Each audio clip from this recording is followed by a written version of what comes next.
천천히 같이 읽겠습니다.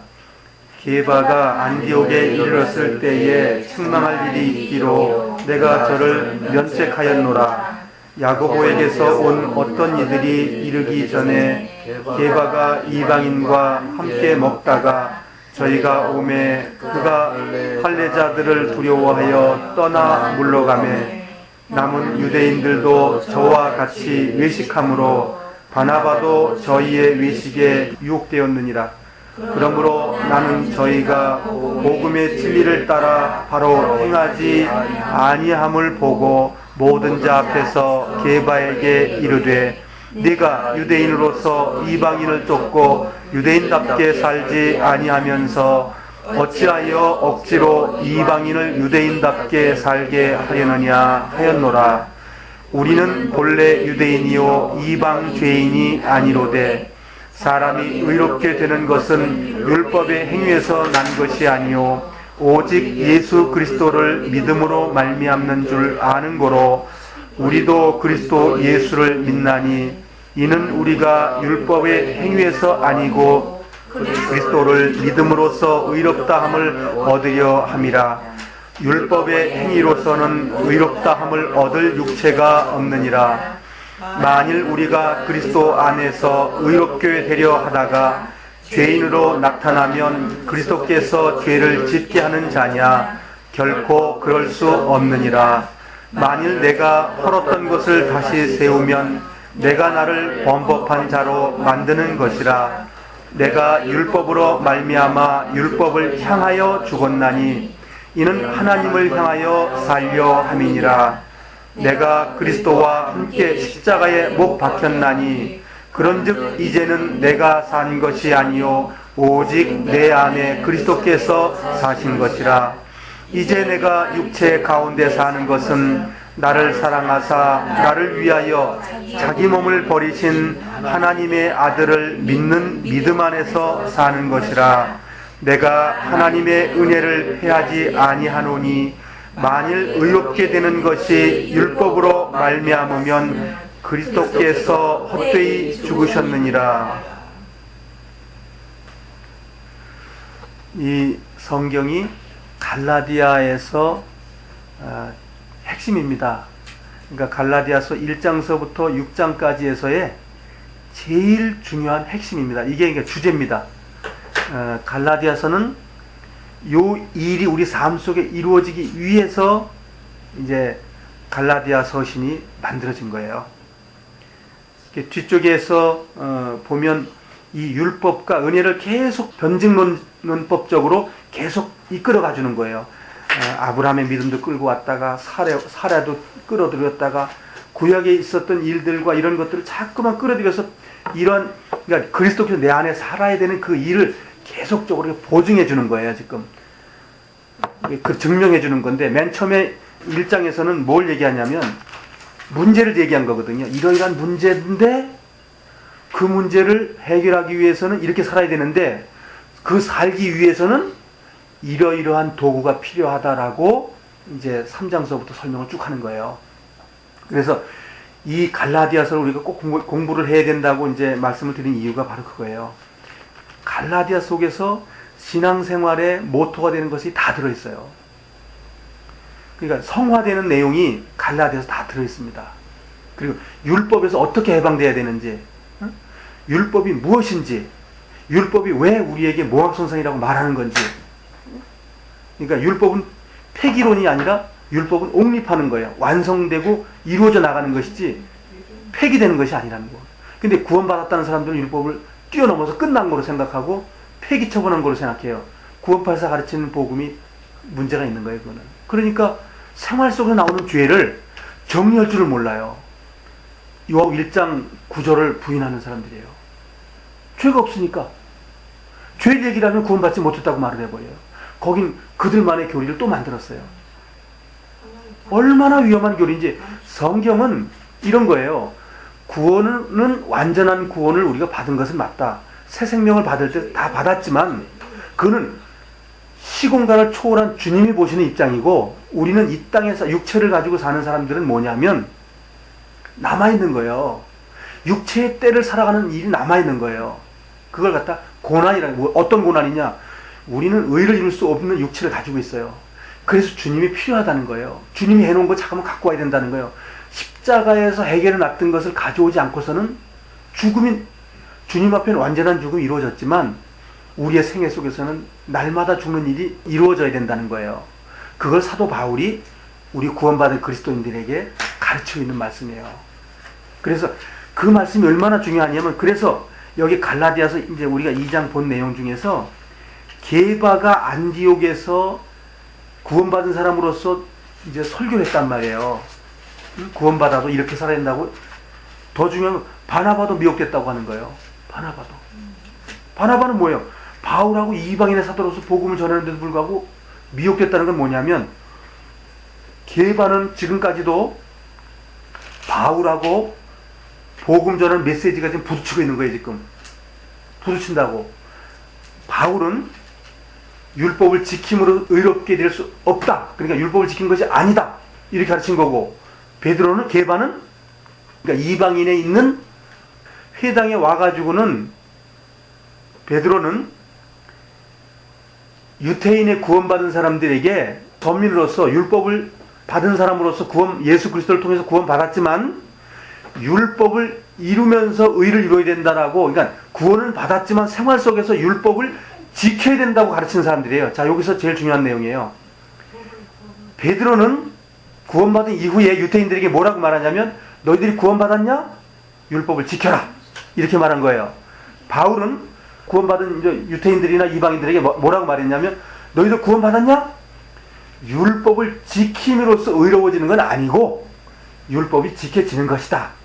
우리 생활 속에서 우리 구원받았기, 그러니까 은혜로 구원받았기 때문에 그 율법이라는 건 예수님을 통해서 우리가 의로운 삶을 살아야 되기 때문에 이루어지는 것이다. 이렇게 얘기한 것이고, 베드로는 너희들 구원받았어? 선민이야. 예수님을 통해서 구원받았으면 이제는 율법을 지키고 그것이 이루어져야 돼. 아주 두 가지의 극명한 구원받은 사람들 속에서 교리가 생긴 거예요. 이 교리를 유태인들 그 사도들이 그 가르치는 것을 깨부수는 이 분기점이 갈라디아서 2장인 거예요. 얼마나 큰 위치에 있는지 아시겠어요? 이해되죠? 예루살렘에 구원받은 사람들은 요렇게만 가르친 거예요. 구원받아서 율법을 지켜. 이렇게 된 거예요. 이제 왜? 이제 지킬 수 있는 것처럼 가르치는 거예요. 왜? 구원받았으니까. 종전에는 예수님이 없었으니까 안 됐단 말이야. 메시아가 없었을 때는 당연히 안 됐지만 메시아가 왔으니 우린 될 거다 이거야. 근데 과연 되냐 이거야. 안 되기 때문에 이제 가르치는 내용이 이 내용이에요. 12절 야고보에게서 온 어떤 이들이 이르기 전에 게바가 이방인과 함께 먹다가 저희가 오매 그가 할례자들을 두려워하여 떠나 물러가매 남은 유대인들도 저와 같이 외식함으로 바나바도 저희의 외식에 유혹되었느니라. 자, 그러면 이 사람들이 그 안디옥에서 구원받은 무리가 있게 됐을 때는 한 10년 정도 지나서 일이에요. 그러니까 30년의 성령이 임하고 나서 그 안디옥 교회가 있어가지고 그때 당시에 예루살렘에 있는 식구들이 이제 거기 내려왔다는 겁니다. 게바하고 내려갈 때에 그런 일이 벌어진 거예요. 그런 일이 벌어져서 생각을 해봐요. 이방인들과 유태인 구원받은 사람들이 헷갈리는 이론이 두 개가 나온 거예요, 지금. 바울의 이론, 예루살렘에 있는 교사들의 이론. 그러니까 대판 싸웠다는 건 이제 좀 이해가 되죠? 바울하고 바나바 대판 싸웠는데 결국 바나바는 여기서는 대판 싸운 일이 아마 그 이유일 수도 있어요. 자, 이렇게 미혹이 돼가지고 14절 유태인 구원받은 예루살렘에 있던 그 지도자들은 다 이렇게 생각했다 이거야. 이방인들로 밥 먹으면 안 되는구나. 이걸 가지고 있는 거예요. 그러니까 다 일어나 버리는 거니 바울이 보고 뭐라고 그랬어요 이제 14절 그러므로 나는 저희가 복음의 진리를 따라 바로 행하지 아니함을 보고 그랬으니까 자 여기서 중요한 단어 나왔어요. 복음의 진리를 따라 하지 않았다. 복음의 진리 무슨 뜻인지 알아요? 이게 어려운 단어입니다. 복음의 진리는 2장 5절에 나와 있는 말씀인데 율법으로는 의로워지지 않는다. 예수 그리스도의 은혜의 법으로 깨끗해지고 의로워진다. 이걸 얘기하는 거예요. 그렇게 안 살더라. 예수님을 의지하고 그분께 가는 일로 끝나야 되는데 율법을 다시 매달리더라. 구원받은 이후에. 그 얘기한 거예요. 바로 행하지 아니함을 보고 그랬어요. 자, 베드로, 야고보에서 온 사람들, 그 야고보 똑같은 사람이에요. 또 바나바까지도 뭐냐면 복음의 진리를 따라 바로 행하지 않았다. 그 소리예요. 그래서 이제 게바에게 이르되 네가 유대인으로서 이방인을 쫓고, 이럴 뜻은 이방인을 쫓는다는 건 이방인에게 이제 복음을 전하기도 한다 이런 뜻. 여기 사실 그 두 가지, 유대교 신자들은 예루살렘 교회가 다 치리하긴 했어요. 구원받지 않은 그 유대교 신자들도. 그리고 유대인답게 살지 아니하면서 이제 게바를 책망하는 겁니다. 여기 베드로라고 말하지 않죠. 게바라고 책망하는 겁니다. 이게 유대인의 신분을 얘기하는 거예요, 지금. 구원받은, 그러니까 그 베드로의 신분이 아니고 게바, 유대인의 신분으로 이제 야단치는 거예요. 어찌하여 억지로 이방인을 유대인답게 살게 하려느냐 하였노라.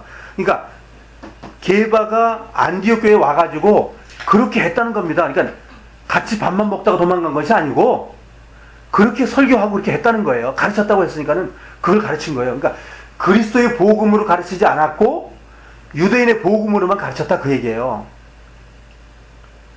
15절, 우리는 본래 유대인이요. 이제 지금서부터 책망하는 겁니다. 자, 게바 당신, 우리는 당신하고 같이 본래 유대인이요 이방 죄인이 아니로되 사람이 의롭게 되는 것은 율법의 행위에서 난 것이 아니요 오직 예수 그리스도를 믿음으로 말미암아 된 줄을 아는 거로. 그러니까 저기 성령이 임했을 때 너 이거 알았잖냐. 이게 지금 이 16절서부터 17절은 대체적으로 그냥 뚝 떼어놓고 사람들이 설교를 해버리니까 아무런 의미가 없는 거예요. 이해도 안 되고. 그러나 요 게바의 사건을 자세히 설명을 해야 율법과 은혜가 면전에서 야단치는 거거든. 면전에서 대면하고, 그러니까 11절 나온 것이 얼굴을 대면하고 야단을 쳤다 그 소리거든요. 돌아가서 뒤에서 그런 책망한 게 아니고 그 사람들 다 앞에 놓고, 자 이제 밥 먹으면서 이제 어떻게 보면 밥 먹고 나서 아마 바울이 교제하려고 했었던 것 같아요. 분위기상으로 딱 이렇게 밥을 다 먹고 이제 이분들이 와서 뭐 했냐면 바울이 복음을 전했습니다. 안디옥 교회에. 또 예루살렘에서 또 떠나간 사람들이 복음을 전했어요. 그런데 율법을 지켜야 한다는 말은 그때는 전하지 않은 거예요. 근데 이 게바가 와서 이제 너희들 구원받아서 안디옥 교회에 복음을 받았으면, 예수 그리스도를 영접했으면 할례를 받고 월삭을 지키고 해야 돼. 이걸 한 거예요.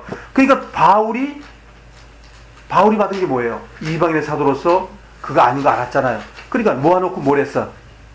그 밥상을 한번 상상을 해보자. 그 밥상 머리 생각해보자고. 딱 모여 앉아가지고 이방인들도 쭉 앉아있었고 예루살렘에서 온 사람들도 앉아있었고 그리고 이제 거기에 바울도 있었고 또 게바도 있었고.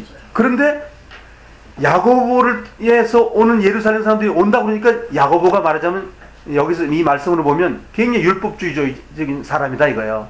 그러니까 말하자면 그한테 걸리면 국물도 없는 거야. 그러니까 뭐예요?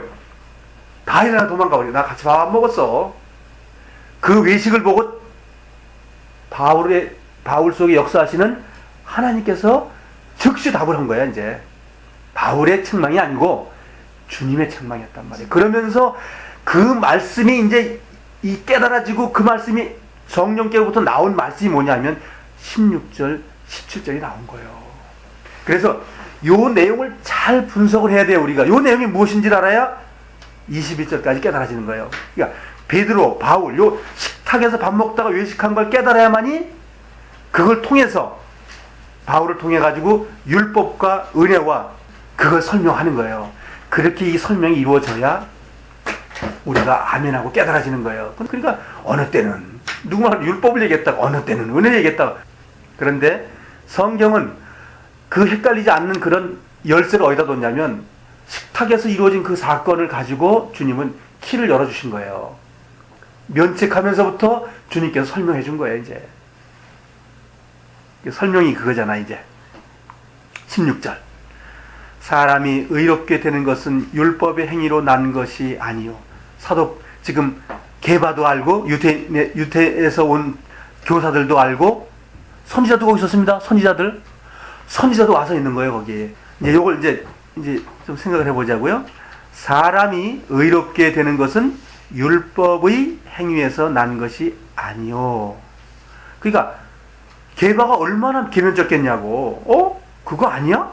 나는 예루살렘에서 그렇게 가르쳤는 사람들한테 그 가르침이 잘못됐다고 책망하는 거예요. 율법의 행위, 월상, 구원받았으면 당연히 할래 해야 돼.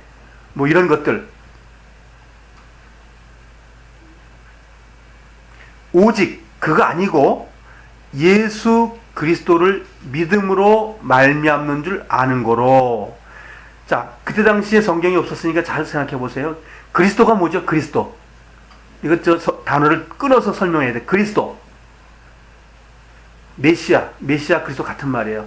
그리스도는 헬라 말, 그 다음에 메시아는 히브리 말이에요. 그 유태인들이 기다렸던 거예요. 구원자야. 메시아가 구원자고 우리를 천국에 데려갈 사람, 데려갈 자, 하나님의 그 신성한 자, 그거거든. 그러니까 유태인들은 메시아 사상, 메시아가 온다는 걸 기다리고 있는 거예요. 메시아. 그리고 예수는 유태인들이 예수가 누군지 몰라. 메시아라는 건 기다리고 있는 거. 메시아 사상은 유태인들이 뭐냐면 메시아가 오면 모든 걸 다 해결해 줄 그 왕으로 알고 있는 거예요. 그러니까 그때 당시에 유태인들은 로마가 통치하고 있었기 때문에 식민지가 됐단 말이야. 로마의 식민지야. 로마의 식민지 사람인데 식민지 사람에서 벗어나고 싶은 것은 누굴 기다리냐면 하나님께서 보내준다고 한 메시아가 오길 원하는 거예요. 근데 메시아가 누구냐라고 했더니 누굴 통해서 하냐면 예수님을 통해서 메시아가 연결되어 있는 거야. 그러니까 예수 안에 그리스도가 속에 들어있는 거야. 예수 안에 들어있는 거예요. 그래서 이거를 예수님으로 이제 설명된 거니까 마태복음 한번 읽어보자고요. 이걸 좀 분해를 좀 할 필요가 있어요. 마태복음 1장 20절. 여기 왕으로 왔다고 하는 것은 육신적으로도 왕이고 영적으로도 왕이라는 의미를 가지고 있죠. 20절. 이 일을 생각할 때에 주의 사자가 현몽하여 가로되 다윗의 자손 요셉아 네 아내 마리아 데려오기를 무서워 말라. 저에게 잉태된 자는 성령으로 된 것이라. 아들을 낳으리니 이름을 예수라 하라. 예수, 이는 그가 자기 백성을 저희 죄에서 구원할 자이심이라 하니라. 여기에 말씀을 잘 읽어보세요. 21절 함께 읽겠습니다.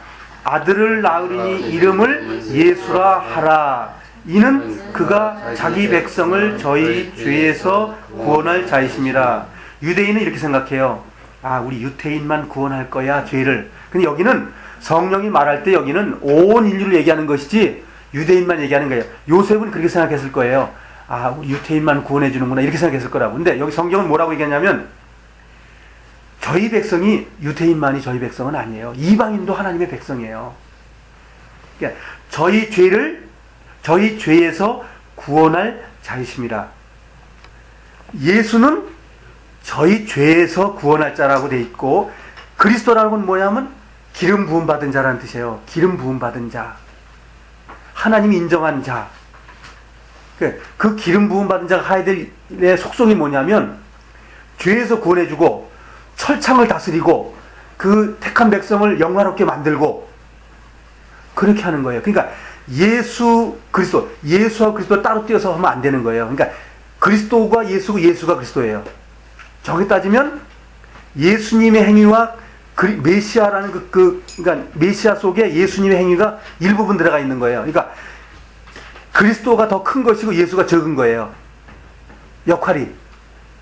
예수는 여기 성경에 뭐라고 돼 있어요? 아까 그대로 봤잖아요. 아들을 낳으리니 예수라 하라. 이는 그가 자기 백성을 저희 죄에서 구원할 자십니다. 그러니까 예수는 구원자로서 오신 예수를 얘기하는 거예요. 근데 예수라는 이름만 붙이면 안 되는 거예요.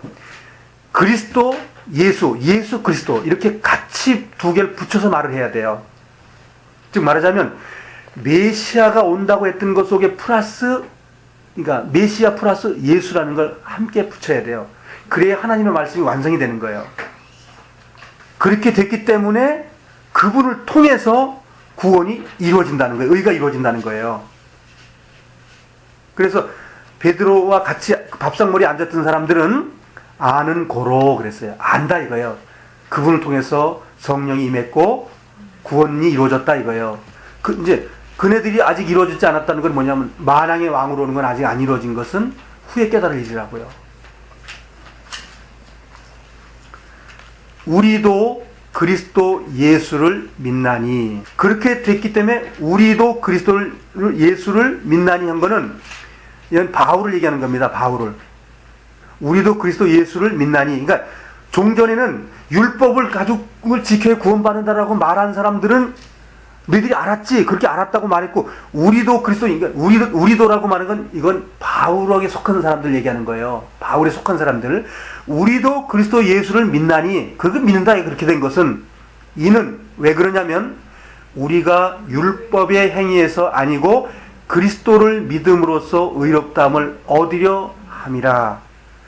율법의 행위로서는 의롭다함을 얻을 육체가 없느니라. 자, 이제 이 내용이 이제 완전히 반전이 돼가지고 율법으로 구원받는 거 아니야. 완벽하게 끝내버리는 거예요. 예수님과 메시아를 꺼내놓고 나서 그것을 말씀을 하면서 밥상에 앉아서 같이 있던 그 게바라든가 그 외식하는 사람들을 대놓고 아니라는 걸 강력하게 얘기하는 거예요. 지금 아니라고 하는 걸. 그러니까 자기의 말로 하면 해결이 안 되니까 그리스도 예수를 끌어들여가지고 그리스도 예수와 율법을 같이 얘기를 하면서 완벽하게 끝내버리는 거예요. 지금 그 이야기거든 이게. 그래서 예수 그리스도의 믿음입니다.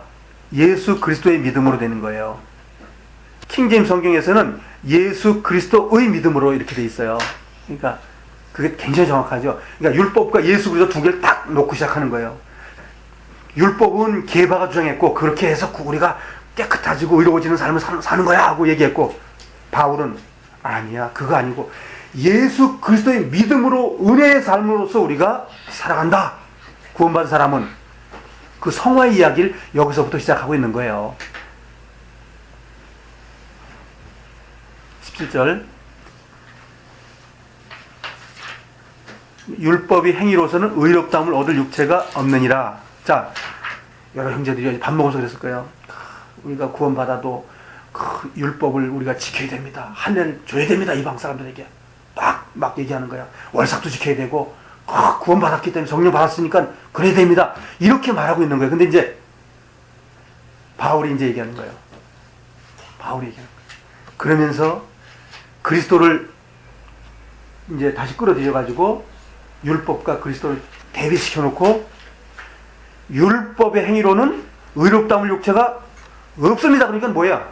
바울이 면전에서 지금 완전히 반대 말을 하는 거예요. 완전히. 베드로, 당신 그거 맞아? 메시아 예수가 이렇게 한 건데 그래 율법을 지킴으로써 그래 의로워진다고? 이렇게 말한 거예요. 그래 밥상머리가 얼마나 뜨거운 지금 그 성령의 격전지가 된 거예요. 지금 유대인 사상과 그리스도의 그 은혜의 사상이 지금 태판 붙는 거예요. 지금 밥상에서. 그러니 자, 이 성경을 이렇게 이해했다면 얼마나 신앙생활이 수월했을까요? 여기에 뭐가 들어있냐면 성화가 들어있는 거거든요. 이 진리가 깨달아지면 성경이 아주 쉬운 거예요. 그리고 남은 고난과 남은 죄들이 남았다는 걸 깨달아야 되는데 그걸 안 가르치니까 헷갈려. 구원받아 다 끝났다고 그러던데 그 누구 목사님이 그냥 전도 집회 할 때마다 그 얘기 하던데. 그게 잘못된 교리입니다. 주님을 믿음으로 구원받는 건 맞는데 구원받은 이후에 삶을 잘못 가르치기 때문에 문제가 큰 거예요. 죄져도 해결됩니다. 어떻게 해결되는 걸 모르는 거예요. 죄와 죄들과 죄 속성과 우리 육신을 다 쪼개서 가르쳐야 되는데 쪼개서 안 가르치니까 여러 가지 중에서 하나 걸리면 이게 뭐야 하고 또 여러 가지 또 다른 거 이게 뭐야 하고 그냥 헷갈리는 거예요. 그런 부분이 이번 이 갈라디아를 공부하면서 완전히 해결됩니다. 그래서 성경 로마서를 한번 다시 로마 3장을 한번 보시자고요. 로마서 3장.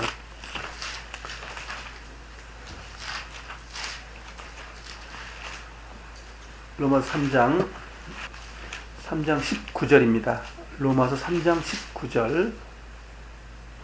지금 바울이, 그러니까 사도들이 전한 그 게바를 중심으로 예루살렘의 그 장로들이란 말이야. 야고보하고 게바의 사상이 얼마나 성경적으로 말하자면 은혜의 법하고 배치되는 사람이 구원받고 얘기하는가. 지금 그렇게 말하는 사람들이 엄청나게 많다, 이런 얘기예요. 지금 그거 설명드리는 거예요, 내가. 19절. 우리가 알거니와 무릇 율법이 말하는 바는 율법 아래 있는 자들에게 말하는 것이니 이는 모든 입을 막고 온 세상으로 하나님의 심판 아래 있게 하려 함이니라. 자, 율법이 그렇다 이거예요. 이제 이것도, 이 말도 지금 이제 아마 게바에게 했을 거예요. 그러므로 율법의 행위로 그의 앞에 의롭다 하심을 얻을 육체가 하나도 없다고 그랬어. 율법으로는 죄를 깨달음이라. 막 이제 게바에게 말했다고 생각해 보세요. 이제는 율법에 하나님의 한 의가 나타났으니 율법과 선자들에게 증거를 받은 것이라. 곧 예수 그리스도를 믿음으로, 그러니까 예수 그리스도의 믿음으로 말미암아 모든 믿는 자에게 미치는 하나님의 의니 차별이 없느니라. 모든 사람이 죄를 범하였음에 하나님의 영광이 이르지 못하더니 그리스도 예수 안에 있는 구속으로 말미암아 하나님의 은혜로 값없이 의롭다함을 얻은 자 되었느니라. 아마 그 게바에게 바울이 그렇게 책망 쓰라고 생각해요. 야고보서 2장을 한번 보겠습니다. 야고보서 2장 9절, 10절, 11절 같이 읽겠습니다. 만일 너희가 외모로 사람을 취하면 죄를 짓는 것이니 율법이 너희를 범죄자로 정하리라. 누구든지 온 율법을 지키다가 그 하나에게 거치면 모두 범한 자가 되나니 간음하지 말라 하신 이가 또한 살인하지 말라 하셨은즉 네가 비록 간음하지 아니하여도 살인하면 율법을 범한 자가 되느니라. 게바의 이야기하고는 완전히 반대 이야기를 지금 하고 계신 거예요. 자, 설명이 좀 됐죠? 율법으로는 의로워지지 못하는데 그 사람은 율법을 말하는 사람들이었어. 그렇죠? 그러니까 구원받은 그리스도인들의 삶을 완전히 부수는 짓는 것을 가르쳐주고 있는 거예요. 율법에 붙어있고 내 삶이 이래야 된다는 그런 논리를 가지고 있는 사람들에게 완전히 부숴버리는 말씀을 주시는 거예요. 그게 뭐예요? 안식을 주시는 말씀이에요. 이게 지금 완전히 안식, 히브리서에 나와 있는 그 안식을 완전히 가르쳐주는, 완벽하게 가르쳐주는 말씀이에요. 이걸. 응? 그러니까 율법으로 죄를 깨닫게 하는 것이지 그것이 치료하는 도구도 아니고 깨닫게 하는 진찰자예요. 진찰자. 그렇게 말하니까 게바가 거기서 있다가 무슨 말을 했겠어? 게바가 승복했을까요? 쉽게 승복 안 했을 겁니다. 너 속으로 그랬을지도 몰라요. 바울, 나는 예수님하고 3년 반 동안 같이 다닌 사람이야. 응? 무리로 같이 걸었어. 이렇게 얘기할 수도 있어요. 응?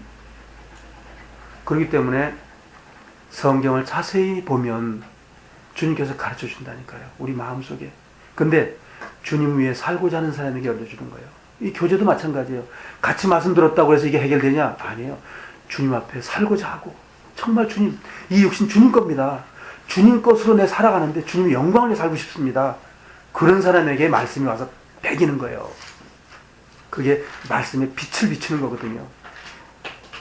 성경 틀림없이 율법이 뭐냐?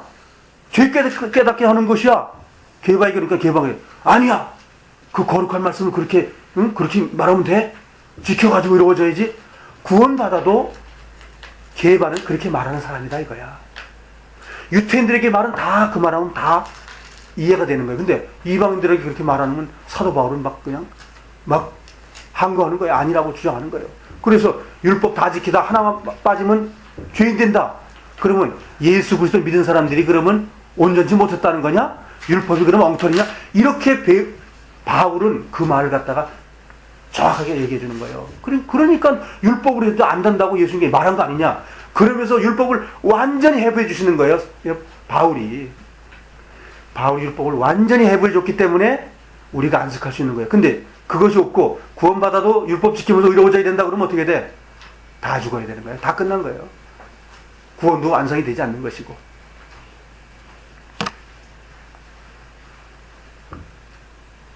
다시 갈라디아 2장 16절 하반절에 마지막에 율법의 행위로서는 의롭다함을 얻을 육체가 없느니라.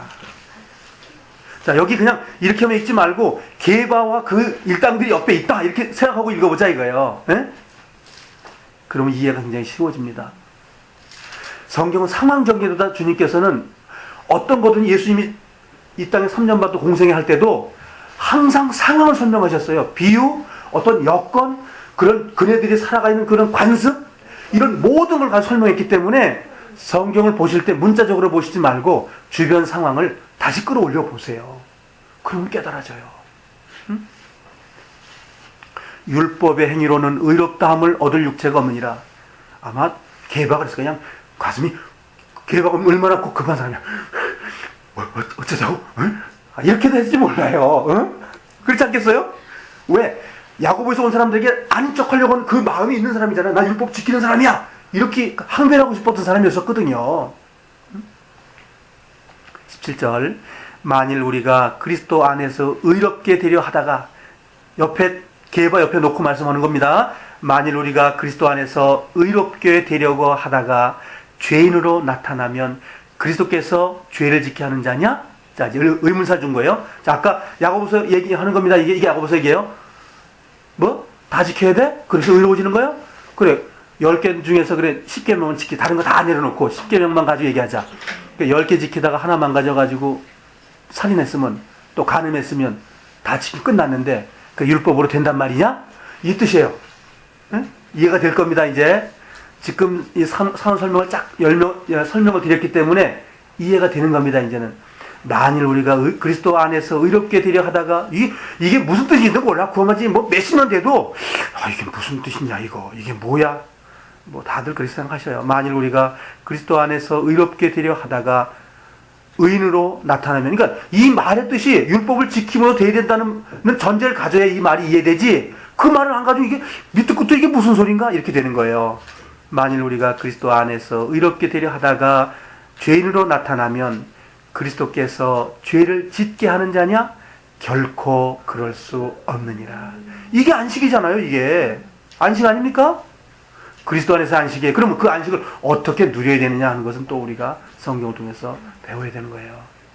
18절 만일 내가 헐었던 것을 다시 세우면 내가 나를 범법한 자로 만드는 것이라. 자, 만일 내가 헐었던 것을 다시 세우면 내가 나를 범법한 자로 만드는 것. 이 뜻은 뭐냐면 이거예요. 이 율법은 몽학선생으로서 인도자만 된 건데 그것을 실효자라고 생각했다고 한다면, 그걸 그렇게 말했다 그러면 나는 범법한 자를 만드는 것이다. 난 그렇게 말 안 했다. 그 소리예요. 응? 자, 19절 같이 읽겠습니다. 내가 율법으로 말미암아 율법을 향하여 죽었나니 이는 하나님을 향하여 살려 함이니라. 이거 이해됩니까? 이거 이해돼요? 내가 율법으로 말미암아 율법을 향하여 죽었나니, 이거 이해가 돼요? 지난번에 사실 공부를 하긴 했어요. 잘 생각해 보세요. 내가 율법으로 말미암아, 자, 내가 도구입니다. 율법의 도구예요. 이게 지금 율법의 도구로, 내가 율법으로 말미암아 이걸 통해서 율법을 향하여 죽었나니. 굉장히 어려운 단어입니다. 이거 굉장히 어려운 말이에요. 이게 내가 율법으로 말미암아 율법을 향하여 죽었다. 그러니까 자, 내가 죽어야 되는데 뭐로 죽었냐면 율법 때문에 죽었어. 아니, 율법을 향하여 죽으려고 그러는데 율법으로 죽었어. 자, 돌을 깨는데 돌을 사용이 됐고, 또 쇠를 자르는데 쇠가 사용됐다. 유리를 자르는데 유리가 사용됐다. 이런 의미입니다. 자, 율법을 깨버리니까 율법으로 했다. 무슨 뜻이죠? 자, 설명을 드립니다. 율법을 내가 의로워져야 되겠다 했을 때 율법이 왔죠? 율법이 뭐라고 말했어요? 율법이 말한 것은 깨끗이 살아라, 죄 짓지 말아라, 하나님 잘 섬겨라, 부모 잘 공경하라, 그렇게 했는데 안 되잖아. 안 된다는 걸 깨달았다 그 소리예요. 율법 때문에 이게 안 됩니다, 주님. 율법 이거 나 도저히 못 지킵니다. 나 전혀 안 됩니다. 죽게 되지. 못 지키. 예? 못 지킨다는 말을 어떻게 깨달은 거예요? 해보니까 안 되더라는 걸 깨달았다 그 소리예요. 근데 안 해본 사람은 아무 소용없는 거예요. 율법을 향하여 죽었나니가 무슨 뜻이냐면, 구원받고 나서 주님 앞에 정말 자신을 향해서 살아보려고 하는 사람 외에는 절대 못 깨닫는 겁니다. 종교적인 교리는 배울 수 있어도 자기 삶 속에 주님으로부터 살아오는 건 안 되는 거예요.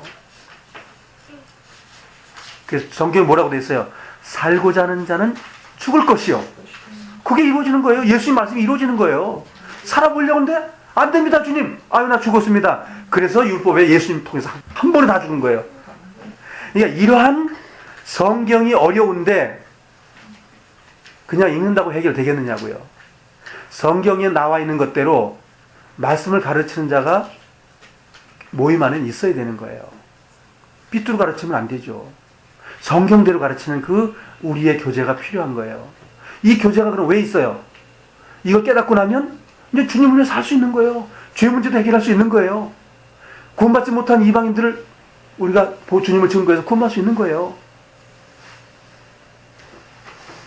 근데 살려고 하지 않기 때문에. 예, 살려고 하지 않기 때문에 말씀이 안 가는 겁니다. 죄를 못 다스린다니까요. 예를 들어서 저 돈 나가는 걸 내가 훔쳐갖고 하면 내가 어떻게 돼요? 나의 영광을 쓸 수 있는 거예요. 근데 성경은 뭐라고 말해요? 갖고 오지 말라 이거예요. 근데 갖고 왔다고 치자 이거. 그럼 어떻게 된 거예요? 율법을 향해 죽은 거예요, 내가. 바로 그거예요. 안 가져왔는데 가져왔잖아요. 난 할 수 없는 자라고 하는 것이 율법이에요. 그렇게 살아보려고 했던 사람만 깨달아지고 안 와지는 거지. 구원받았으니까 다 해결됐어. 나 회개하면 되지. 그런 내용이다 이거예요. 십자가까지 데려다 주잖아. 그래서 십자가에서 연합된 죽음이 매일매일 이루어지지 않으면 그는 하나님과 아무런 관계없는 사람이에요. 뭐? 주님의 사람이요? 아니요. 고백은 주님을 위해 살고 죄를 깨끗이 내 삶 속에서 주님이 원한다는 것, 주님이 깨끗하신 건 우리의 깨끗하심, 선하심을 하나님과 같이 의로워지길 원하는 그분의 그 간절함을 우리가 인정 안 하는 거예요. 다른 잘못된 교리 때문에 그런 거예요. 제대로 가르쳤어 봐요. 왜 주님 앞에 자신을 깨끗이 살려는 마음이 왜 없겠어요? 맨날 돈만 내라고 그러고 저기 복음만 전하자고 하기 때문에 다 망가져버린 거예요, 이 신앙이. 그거 뭐예요? 복음 전하가 하나님이 하는 건데 그걸 우리가 하는 것처럼 다 뒤집어 써가지고 거기에 올인하다 보니까 뭐가 망가졌냐? 에이, 내가 죄져도 괜찮아. 돈만 내면 되는데 뭐. 구원받아서 데려오기만 하면 되는데 거기에 모든 것이 끝나버린 거예요. 그래서 이제 이해가 되죠? 내가 율법으로 말미암아라는 건 내가 율법을 지키려고 했더니 율법을 향하여 죽음밖에 안 오더라. 그게 이해가 되죠? 말하자면 그 돌멩이를 막 힘들게 막 그냥 낑낑대면서 막 그 위로 하나 올려주만 하면 돼. 조금만 엄청난 걸 조금만 하면 될 것 같아.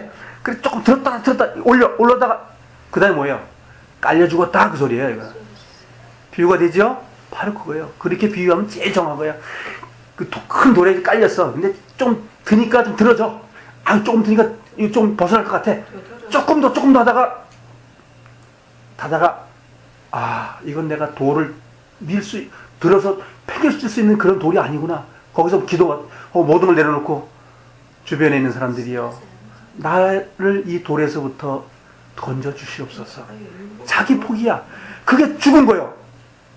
구원받으면 주님의 거룩하심, 나도 이루리 그 말 하는 것처럼 이루어지는 게 그 그리스도인이에요. 그거 안 되고 옆에서 보니까 맨날 사기나 치고 거짓말이나 하고 남의 물건 탐내기나 하고, 여기 500kg짜리인데 이를테면 여기 300kg입니다 하고 이제 가져가서 팔아먹고 500kg에 팔아버리는 거야. 그러니까 돈은 많이 벌었잖아. 근데 양심은 뭐예요? 망가진 거야. 근데 그 중에서 한 형제가 깨끗한 형제가 있는 거야. 가져가 봤더니 이제 자기 눈대중으로 이건 뭐 300kg 나가겠습니다 해가 돈 다 계산하고 또 돌아와서 재보니까 400kg가 된 거야. 이 형제가 마음이 괴로운 거야. 그 다음서부터는 어떻게 했냐? 내가 몇 킬로는 정확히 모르니까 달아놓고 그 단 개수대로 해가지고 갖다 주겠다. 그러니까 이 사람한테 막 물건을 막 주는 거야. 이제 그 정직한 사람에게. 형제들끼리 교제를 하고 나니까 그렇게 하기로 한 거야, 애들. 그러니까 뭐야? 주님의 깨끗하심이 필요한 거예요. 뭐 장사니까 이거 얼마짜리니까 뭐 키로수 관계없이 이건 뭐 그냥 이거 몇 킬로 정도 될 겁니다 하고 사가는 건 괜찮지만 속여가지고 하면 된다. 그러니까 마음속에 이거 잘 모르니까 몇 킬로입니다 하고 가져가서 속이는 것도 있더라. 이거 자기들 살아보니까. 근데 이제 한 형제가 깨끗하게 사니까 다들 그 빛을 받은 거야. 그래서 그 다음서부터는 이제 내가 율법으로 말미암아 율법을 향하여 죽었나니. 그러니까 지금 요 단어는 내가 율법을 향해 바리새인이 뭔지를 깨달아야 이 말씀도 이해되지. 얼마만큼 율법을 지키려고 하는 사람들인지를 알아야 이 말씀도 깨달아지는 거예요. 이방인들이 이 율법을 깨닫는다는 게 정말 정말 요만큼 우리 얘기하는 거예요. 엘리베이터를 손도 누르지 않아야 된다는 그 이론을 가지고 있는 사람들이요. 이거 생각해봐. 예루살렘의 그 구원받은 사람들이 율법을 모르는 사람이고 율법을 지키다 지친 사람들이 구원받은 받은 거예요. 그 은혜를 받은 거예요. 그런데 그 사람들이라야 이 말씀이 이해가 되는 거예요. 응? 살려고 그냥 막 애를 쓰는 사람들이 깨달아지는 거예요. 이 말씀이. 근데 이방인들이 대충 얘기를 해가지고 그러니까 정말 수박 거닥게 쑥 넘어가 버리는 거예요. 삶 속에서 해결 절대 안 되는 거예요. 그러니까 우리가 유태인처럼 삶으로 가져와 보자 이거예요. 거룩하게 살라고 했으니까 한번 해보는 거예요. 우리도. 되나? 안 되는구나. 그거 깨달은 사람만 안식에 들어갈 수 있는 거예요. 근데 뭐 안식 들어가면 맨날 죄 짓는데 무슨 안식이 필요해요. 안 하려고 한 사람이 안 하는 일이 끝나야 그게 안식이지. 그래서 이는 하나님을 향하여 살려 함이니라. 죽었잖아요 이거. 안 된다는 거 알았기 때문에 안 된다는 결론이 뭐냐? 이는이라고 말하는 항상 그 전에 이루어진 그 사건은 하나님을 향하여 살려 함이니라. 어떻게 살았다는 뜻이에요? 이게 이 단어 세 문장 안에 엄청난 말씀이 들어있는 거예요. 응? 자, 하나님을 향하여 살려 함이라. 그러니까 살았다는 말이 아니라 살려 함이니라요. 진행형입니다. 진행형. 날마다 죽는 일이에요. 이게 지금. 내가 그렇게 돼야만이 주님이 기뻐하신다는 거예요. 자, 주님, 내 육신 연약함 때문에 내가 아내를 미워하는 이 사건만 생기고 화를 자꾸만 내고 그래요. 주님, 이거 주님 해결해 주십시오. 라고 했을 때 주님 기뻐하셨단 말이야. 근데 그 다음에 내가 또 한번 성질이 부르르 올라올 때 주님 이거 아니죠. 네, 주님께서 해결해 주세요. 그러니까 누가 영광이 받아? 하나님의 영광이 일어난 거야. 그 시간에 그 형제를 통해서. 또 그 자매는 혜택을 보는 거야. 내가 자매 어쩌고 저쩌고 막 그냥 해보자. 그러면 자매가 모시기 형제가 어쩌고 저쩌고. 그러니까 거기 뭐가 일어나? 사탄의 승리가 이루어졌으니까 하나님은 패배한 거예요. 마귀는 이긴 거예요. 바로 이걸 얘기하는 거예요. 우리 삶 속에 그리스도가 영광 받는 사람들이 우리들이에요. 영광이 어떻게 깨져요? 우리 육체에서부터 시작해서 사탄이 와가지고 깨버리는 거예요. 근데 그렇게 되면 하나님이 기뻐하는 삶이 계속 이루어진다. 그 얘기예요, 이게.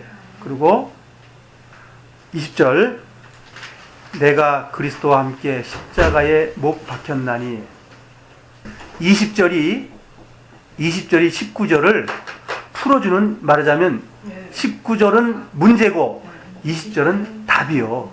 답만 알면 뭐하냐고. 이제 실행을 해야지. 자, 내가 그리스도와 함께 십자가에 못 박혔나니 느닷없이 말이야. 율법으로 향해서 죽었고 율법이 어쩌고 저쩌고 하다가 그 다음에 뭐가 나왔어요? 내가 율법에 그리스도와 함께 십자가에 못 박혔나니 못 박혔대. 그런즉 이제는 내가 산 것이 아니요 오직 내 안에 그리스도께서 사신 것이라. 자, 그러면 이제 답이 나왔는데 내가 그리스도와 함께 십자가에 못 박혔나니 이게 풀어주는 말씀입니다. 지금 위에 절을 다 빼버려요. 위에 절을 다 빼버리고 그냥 한 통을 읽어봐요. 게바가 유대인들에게 율법을 지킴으로써 구원받아야 된다. 이게 다른 복음이라고 생각하지만 유대인들이 구원받은 사람이 얘기한 거예요. 쭉 이렇게 나오다가 듣다 못해가지고 바울이 주님께서 그를 통해 역사를 했는데 너희들도 못 지키는 율법을 지키면서 의로워진다고 말을 해버려? 그리고 그리스도가 뭐라고 하냐 너희들에게? 메시아는 쓸데없는 인간이다. 이렇게 그런 거예요. 책망한 거야. 그러면서 율법으로 하지도 못할 인간들이 율법으로 가서 살아? 절대 너희들도 못하면서 그런 가짜는 소리 하지도 마. 그렇게 얘기하면서 율법으로는 죄를 알게 하는 것 뿐이고 은혜를 구원받는 건 너희들 알았잖아. 딱 거기다 은혜 율법 받은 거 알았잖아. 그건 딱 남겨놓고 그러면서 율법이 무엇이냐라고 해요. 그러면 율법이 나쁘다고 말하는 건 아니다. 이제 바울이 얘기하는 거야. 율법은 이런 것이지, 진료하는 도구지 그걸 치료하는 도구 아니잖냐. 얘기를 확실히. 치료의 도구는 예수 그리스도 메시아고 율법은 진료해 준 거야. 그럼 이제 모학 선생이라는 말이 이제 가는 거지. 그러면서 그러면 하나님이 죄짓게 하는 거냐? 율법이라는 거 죄짓게 그거 아니다. 이제 설명 다 끝내놓고 이제 그 얘기를 하는 거지. 내가 그리스도와 함께 십자가에 못 박혔나니 그런즉 이제는 내가 산 것이 아니요. 자, 이게 믿음이 필요해요? 안 필요해요? 믿음이 필요한 거예요. 예수님 안에 죽어서 못 박힌 것을 믿음으로 받는 거란 말이에요. 왜? 그리스도가 십자가에서 뭘 해줬냐 이거예요. 죄를 해결해 줬잖아요. 율법이 뭐예요? 죄라고 말하는 그 도구잖아요. 구원받은 사람 똑같은 거예요. 내가 가늠하고 싶어. 내가 이를테면 이 이쁜 여자하고 내가 잠을 잤다고 치자 이거야. 그럼 내가 어느 법에 접촉이 되냐고요? 은혜의 법이 접촉이 돼요? 은혜의 법은 접촉이 안 돼요. 죄를 죄로 여기지 않아줘요. 근데 율법은 나에게 와서 뭐라고 말해요? 네가 구원받았는데 네 하나님의 거룩한 전을 가지고 창기입체를 만들었느냐? 그게 뭐예요? 율법이요. 그게 구원받고 난 이거 율법이 우리에게 필요하다고 난 이제 가르치고 싶어서 지금 얘기하는 거예요. 앞으로 그거 가르칠 거거든요. 율법 없으면 우리 이렇게 못 사는 거예요. 이걸 율법이 얼마나 큰 건지를 깨닫기 위해서 그런 거예요. 예루살렘의 지도자들은 율법을 지킴으로써 의로워져라고 말한 거예요. 바울은 뭐냐면 이거예요. 그렇게 내가 죄를 짓고 났으면 율법이 와서 음행하면 돼. 누가 얘기한 거예요? 율법이 와서 날 진단해 준 거예요. 진단해 주고 나면 그 다음에 뭐가 필요해요? 그리스도의 은혜가 필요한 거예요. 은혜가. 그래서 요한일서는 은혜의 복음이에요. 은혜의 복음. 갈라디아서는 은혜의 복음의 그 교리고, 요한 1, 2, 3서는 교리에 교칙이 있으면 교칙을 실행하는 거예요. 은혜의 법이야. 이거는 그러니까 은혜의 법률이 갈라디아서예요. 이것을 그 교훈을 실행하는 것은 요한일서예요. 그래서 형제를 용서하고 구원받은 사람이 잘못되면 돌아와가지고 일으켜주고. 그래서 율법이 없이 그리스도인들이 온전케 되질 않아요. 절대로. 율법을 폐하는 게 아니고 율법을 온전케 되게 세우느니라. 그래서 이 정말 성경을 이렇게 우리 삶 속에서 깨달아지면요, 기뻐 뛰는 거예요. 기뻐 뛰게 된다고. 자, 그래서 그리스도의 십자가에 못 박힌 것은, 자, 못 박혔다고 하는 건 이거는 절대권적인 예수님이 하나님의 명령을 따라서 순종함으로써 예수님의 그 무진 고난을 다 받고 나서 이 일이 이루어진 거예요. 십자가 안에서 다 이루어진 그 징계 속에서 죽었다고 하는 것을 매일매일 가지고 오는 삶이다 이거예요. 그래서 연합된 걸 믿어야 되고, 왜? 내가 연합이 아니라 그리스도께서 주님의 능력으로서 강권적으로 십자가에서 우리 다 놓아준 거니까. 로마서 6장을 잠깐 보자고 그래서 다 놓아준 걸 봐야지. 그래도 6장 1절로 6절까지 천천히 읽어보시겠습니다. 그런즉 우리가 무슨 말 하리요? 은혜를 더하게 하려고 죄에 거하겠느뇨? 그럴 수 없느니라. 죄에 대하여 죽은 우리가 어찌 그 가운데 더 살리요? 무릇 그리스도 예수와 합하여 세례를 받은 우리는 그의 죽으심을 합하여 세례를 받은 줄을 알지 못하느뇨? 그렇다는 거죠. 같이 죽었다는 거죠. 그러므로 우리가 그의 죽으심과 합하여 세례를 받음으로 그와 함께 장사되었나니 이는 아버지의 영광으로 말미암아 그리스도를 죽은 자 가운데서 살리심과 같이 우리도 또한 새 생명 가운데서 행하게 하려 함이니라. 만일 우리가 그의 죽으심을 본받아 연합한 자가 되었으면 또한 그의 부활을 본받아 연합한 죄가 되리라. 우리가 알거니와 우리 옛사람이 예수와 함께 십자가에 못 박은 것은 죄의 몸이 멸하여 다시는 우리가 죄에게 종노릇하지 아니하려 함이니. 자, 여기까지요. 우리는 십자가에서 우리 육체가 십자가 못 박혔다고 주님은 선언했고, 죄사함 받았다고 하는 것도 선언됐고, 우리 육체가 앞으로 죄를 짓는 것도 종로로 하지 아니하기 위해서 십자가에 못 박혔다고 고백을 하고 몸이 그랬다고 하고 그걸 나중에 계속 써먹어야 한다고 가르치고 있는 거예요. 바로 그거예요. 단번의 속죄는 틀림없지만 우리 삶 속의 죄와 죄들의 어떤 자아와 어떤 본능과 이런 모든 것들을 말하지 않고 하기 때문에 문제가 되고 헷갈리는 거예요. 생활 속의 성화가 이루어질 수가 없어요. 그런 사람들에게는. 자, 그래서 20절 내가 그리스도와 함께 십자가에 못 박혔나니 주님께서 그렇게 해주셨죠. 그런즉 그렇게 됐다면 이제는 내가 산 것이 아니요 오직 내 안에 그리스도께서 사신 것이다. 그러면 늘 항상 한 번도 빠지지 않고 이렇게 산다는 말이 아니에요. 안에 있어야 그 안에 주님을 가지고 왔을 때는 온전해지는 거예요. 성령으로 살지만 육신으로 살면 또 죄가 나오는 겁니다. 이렇게 파도 타기를 주님 오실 때까지 해요. 오늘은 연약해서 죄 짓고 형제 원망하고 형제에게 욕하고 내일은 또 형제를 사랑하고 그렇게 사는 거예요. 그게 신앙생활이에요.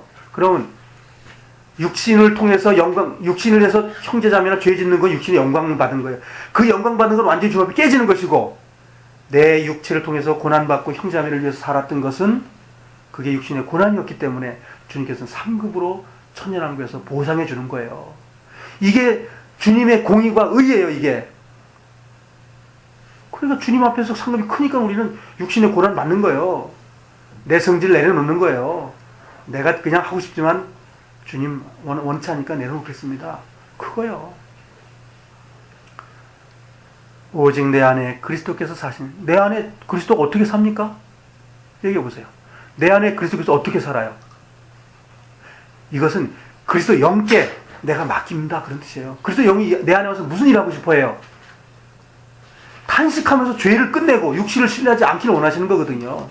그분께 내가 내 자신을 뒤에서 맡기면 그분이 그 다음서부터 일하신다 그거예요. 그래서 그분께 이끌려가는 삶을 사는 사람들이 주님이 기뻐하시는 거예요.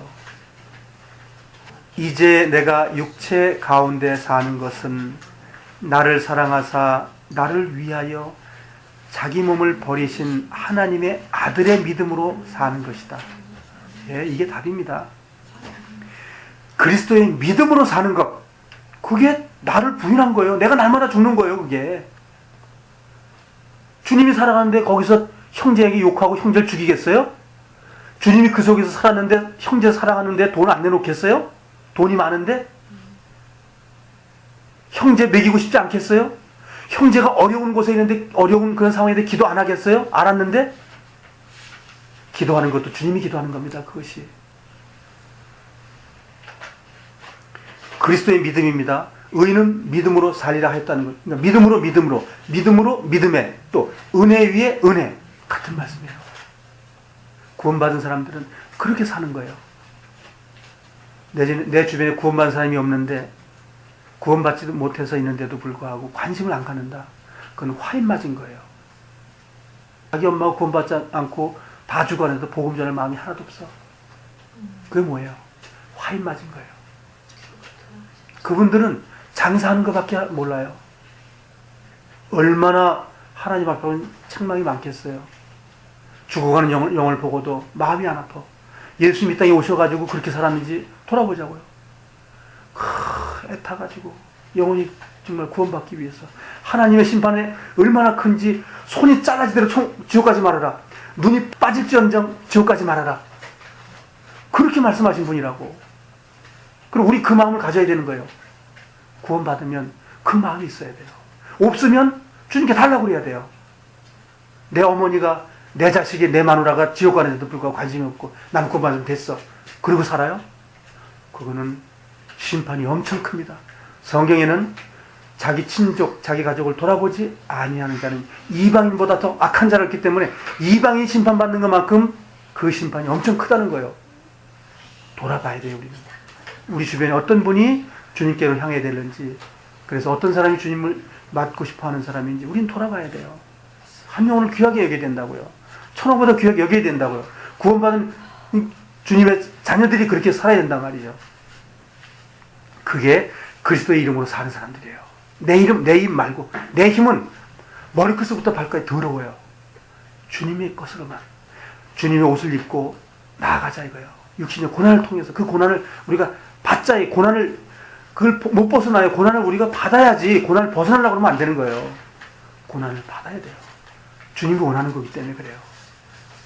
21절 내가 하나님의 은혜를 패하지 아니하노니 만일 의롭게 되는 것이 율법으로 말미암으면 그리스도께서 헛되이 죽으셨느니라. 아마 게바는 아마 뒤로 자빠졌을 거예요. 이 말씀 들을 때. 아마 게바는 이 말씀을 듣고 많이 깨달았지 않겠나 싶어요. 왜냐하면 너무 정확하게 설명을 해 들어가니까. 그리스도께서 헛되이 죽으셨다고 말을 할 정도로 강한 어조를 말했고, 우리의 율법으로 우리가 의로워져야 되겠다. 내가 깨끗이 살아야 되겠다. 율법 빼놓고 나 깨끗이 살아야 돼. 라고 한다면 율법이고, 주님이 나를 강권해서 구원받은 그 영 속에 주님이 역사해가지고 내가 깨끗한 삶을 살고 형제를 위하고 기도하고 이러한 삶이 일어나는 것이 주님이 나를 대신 살아주는 거예요. 그 대신 살아가면 내 속에 뭐가 나타나냐? 고난이 나타나는 거예요. 나를 누구한테 빌렸다고 생각해보자 이거예요. 나를 빌려주는 거예요. 나를 이제 박장근이 빌려주는데 나를 주인이 어딜 갖다가 빌려주냐면 노역하는 데 갖다 빌렸어. 쌀가마를 아침부터 저녁까지 어깨에다 매가지고 그 창고에다가 이렇게 쌓는 곳에 갔다 그러면 내가 그 일을 하잖아요. 그러면 빌려준 주인이, 우리가 종과 주인이 뭐예요? 종은 주인이 하라는 것대로 하는 것이 종이에요. 우리 종 맞죠? 자, 그러면 말씀 앞에 종이라는 거예요. 말씀이 그 백가마를 어깨 미고 집어넣으라는 거예요. 근데 다 넣었어. 저녁이 되니까 어떤 일이 벌어져요? 응? 파김치가 되는 거예요, 내가. 박장근이는 파김치가 되는 거예요. 거기 뭐가 이루어졌어요? 하나님의 의와 말씀이 이루어진 거예요. 그것이 고난이에요. 그것이 고난이다. 그래서 말씀 앞에 나오지 않은 자는 자기를 부인할 수가 없어요. 말씀 앞에 나와야 내가 십자가를 짓는 건지 뭔지 알지. 근데 내가 해야지 그런 건 그게 뭐야? 그게 율법이에요. 안식은 뭐야? 어깨 메이고 그걸 갖다가 쌓아놓는 것이 안식하는 거예요. 그게 안식이에요. 왜? 주님의 말씀을 따라서 생활하는 것이 안식이요. 근데 그 안식을 사람들이 모르는 거예요. 조금 모으면은 그냥 안식이라는 게 돈 내는 게 안식이라고 가르치고, 땅 사는 게 안식이라고 생각하고, 복음 전하는 게 안식이라고 생각하고, 정작 정말 형제를 사랑하는 것이 하나님의 최고의 그 바람이라는 걸 모르고, 그래서 너희들이 정말 사랑한다면 날마다 구원받은 사람은 더 해주겠다 이거야. 섬기는 게 아니에요. 예루살렘 성전에서는 뭐야? 자기 재산 모든 걸 다 내놓고 교제했다는 걸 그걸 알아야 돼요. 뭐야? 전심으로 주님을 섬긴다는 건 형제자매 섬기는 것이요. 오늘은 여기까지 하고